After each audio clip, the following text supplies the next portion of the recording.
It's me, Jamie, and Brad, our director of instruction. This is the September edition of What Winners Do, and we're excited to talk to you today. We think we want to help your golf again, and we will with what we're going to talk about.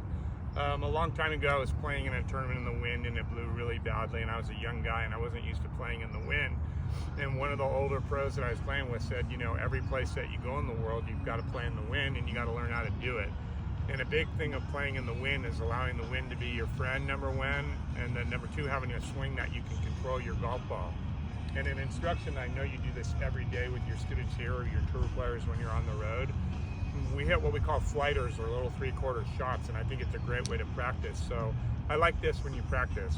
Take a 9, 7, 5 in your driver, and imagine that you're going to hit 3 shots with each club in the same rhythm, increasing the length of the swing, but not trying to hit it any harder, and really being focused on what we call the 9 or 10 o'clock swing, which is about a half to 3/4, and then the 10 and the 11 o'clock swing, which is about 3/4 of your swing, and then the full swing, and just making the same rhythm. And what you'll find in the wind when you're playing, even when you're playing downwind, is a lot of times the half swing or the 3/4 swing is way more effective.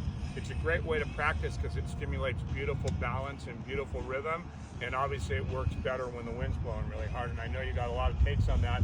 You're freshly back from St. Andrews, so why don't you talk about that?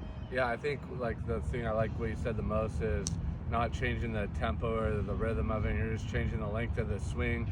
What I like to do is, you've heard it before, when it's breezy, swing easy, and that's so true. So the most important thing, like Jamie said, is if you take enough club that you don't have to swing hard, that's the best way to hit that flighted shot. So if your 8-iron normally goes 140 yards and you grab a 7-iron and just swing a little smoother to make it go 140 yards, now that 140-yard shot is going to be better in the wind. The less loft and the slower speed is going to decrease the spin, which is really important in the wind. So especially into the wind, taking more club and swinging easy, I think is definitely the best way to do it.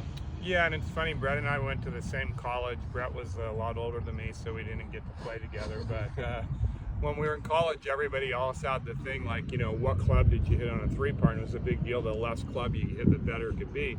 But when you start to do this for a living, you really realize it's not what club you hit, it's how close you hit it to the hole.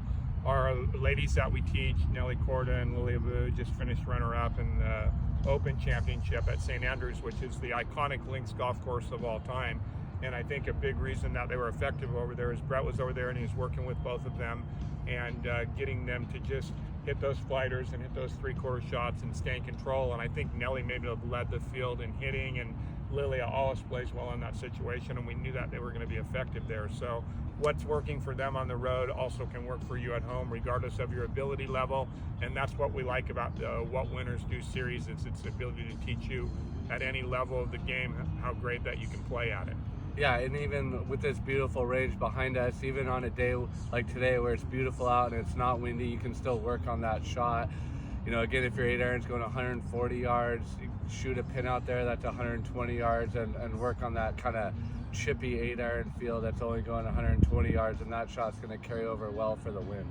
Yeah, and then last thing I want to say is, does it feel weird that we're sitting on the bench? I mean, you and I are on the bench right now. That's yeah, what you, right? Yeah, exactly. We're on the bench watching golf, not playing it anymore, but all us trying to help you with your game. Good things for everybody. Thank you very much. I love doing this with you, and I love trying to help everybody. Yep, thank you. Same. Appreciate it.